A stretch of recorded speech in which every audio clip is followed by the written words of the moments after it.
John? There are a lot of dreamers in this country who are sort of living on pins and needles, not knowing what their fate is and has in store for them. What is this White House's message to that population of people? I think that they should storm Capitol Hill and protest there, because that is the place that has held up this discussion. Democrats are the one that shut this discussion down by forcing a government shutdown, by being unwilling to fund the government.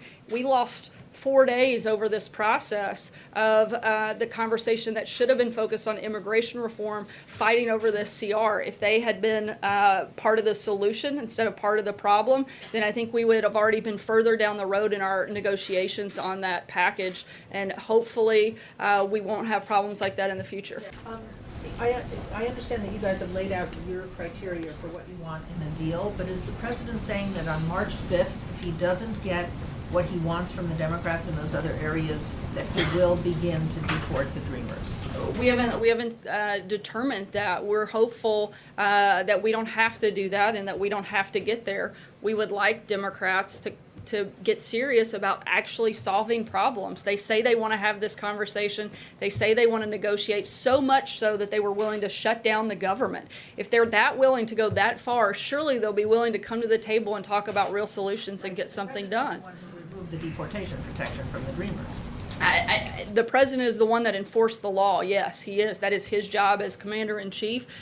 He did that, absolutely. One other question. The president's But let's be clear, but that is because of Congress's failure to actually address the issue. They're the ones that actually pass and make those laws, and the president gave a 6-month time frame in order for them to do that. And now I think all of America is counting on them to show up and make sure that happens. And just one more. The president's son Eric said that the shutdown was a good thing for us, meaning politically it was a good thing for the president and his party. Does the president agree with that? I haven't spoken to him about those comments. Stephen. I'm hoping to give you a chance to respond to the criticism that Senator Schumer lobbed over the weekend. In addition to saying that the president negotiating with him is like negotiating with Jell-O, today the senator said that the great deal maker sat on the sidelines. Was it a concerted effort on the president's part not to reach out to him this weekend? Was that part of his strategy? Look, what the president did clearly worked. The vote just came in 81-18. I would say that those numbers are much more in the president's favor than in Senator Schumer's favor. I'm not sure what changed for him and what he gained, other than maybe Nancy Pelosi taking a bunch of Republican members out for dinner to celebrate their shutdown. I'm not sure what other positive things came out of this weekend for Democrats.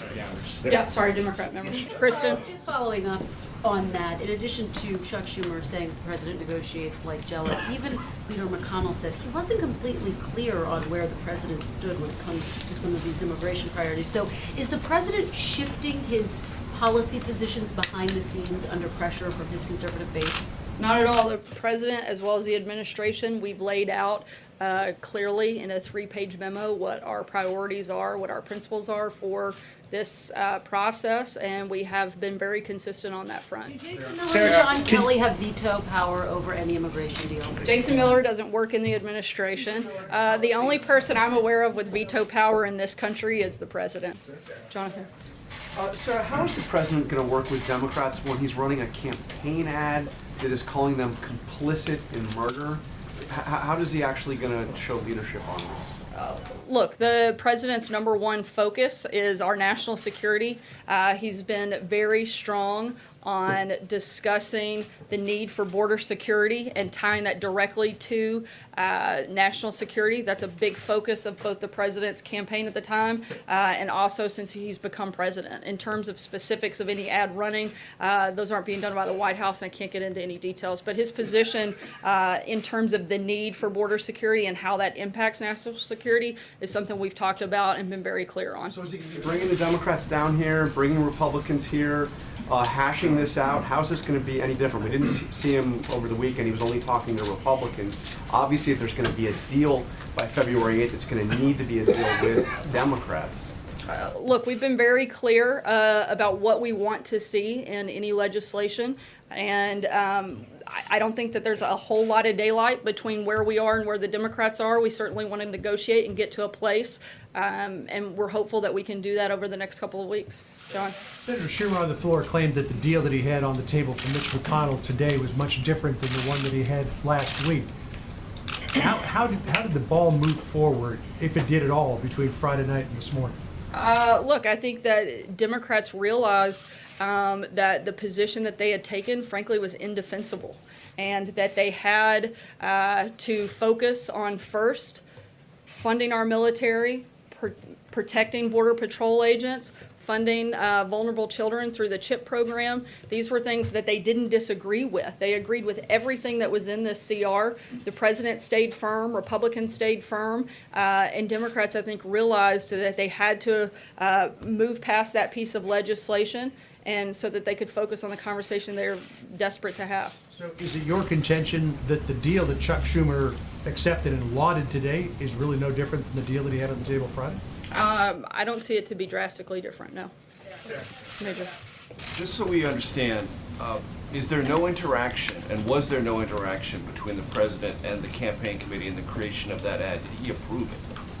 That's something I wouldn't be part of that process, Major. I couldn't speak to that. But it's an important Says, question. I'm Donald Trump and I approve this message. Again, the president has some liberties that I don't. That would be something I would have to check on, but I would refer you to the campaign because they're the only ones that can speak specifically to Podium that describe issue. that as an accurate representation of his belief about what Democrats are and what their position was during the shutdown. That they were complicit and would be complicit in any future murders because of the shutdown. I think that if people are unwilling to secure our borders, that they're unwilling to end chain migration, unwilling to end the visa lottery system, unwilling to fix all of the problems that we have in our immigration system, and aren't willing to negotiate and actually do things that fix that system that we know to be problematic, then yes, that would be a problem and certainly allow for future incidents to take place. John? So just Sarah, real quick, is a 2-year requirement required from the president for defense spending going forward? Is that one of his top goals for the budget negotiations going forward? Not just this fiscal year, but 2 years on defense? Look, I'm not going to negotiate with you here, but we've made clear that expressed I'm not on the finished. Hill. We've made clear that that's certainly our preference. Steve? Sarah, we haven't seen the president for a couple of days. What has he been doing behind the scenes as this drama has unfolded?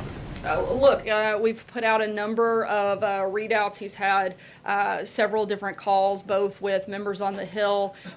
He has met with a number of his cabinet to manage the shutdown. That was a big priority for the president, was making sure that this was well managed and that it wasn't, as Director Mulvaney calls, weaponized as it was in 2013, and making sure that as we could make the impact of the shutdown have as little effect on Americans as possible. That's been a big priority for the president. I think that it certainly went much smoother than it has in the past, but also the president was putting pressure and standing firm on exactly what he was willing to do and what he wasn't, and it very clearly worked because we're back where we basically started on Friday, and the Democrats have now allowed this to move forward. Hopefully the House will move this through quickly, and it'll be at the White House for the president to sign, and then we can start immediately on discussions on immigration reform. See him, Sarah. When will we see him? We'll keep you Will there posted. be a We'll signing certainly make sure you guys are aware when that time comes. Will we see him sign the thing? Or? Certainly possible, and we'll let you know as the timing of that still isn't finalized. We've got to wait on the House piece. There's also OMB and legal reviews that have to take place before it actually finally hits the president's desk, and so a little bit of that's just a timing and formality issue. David? I was wondering, are we going to see him today, regardless of what the House does or doesn't do? We'll let you know. We'll keep you posted. Maggie? Sarah, just going back to the NAFTA discussions, does the president still have faith in Wilbur Ross? There was a report suggesting otherwise. Absolutely. I spoke with the president about it directly this morning. He has 100% confidence in Secretary Ross. He loves Wilbur, thinks he's doing a great job, and has been a strong advocate for the administration and been a great leader when it comes to the trade discussion on steel, aluminum, and certainly his involvement in trade across the board with the administration. Dave? After this shutdown episode, does the president feel like he can deal with Democrats anymore? I mean, for example, Senator Coons said over the weekend, he implied that the president didn't know the difference between authorization and appropriation, and there's been other leaks about conversations behind closed doors. What is the president's level of trust with the Senate Democrats going forward?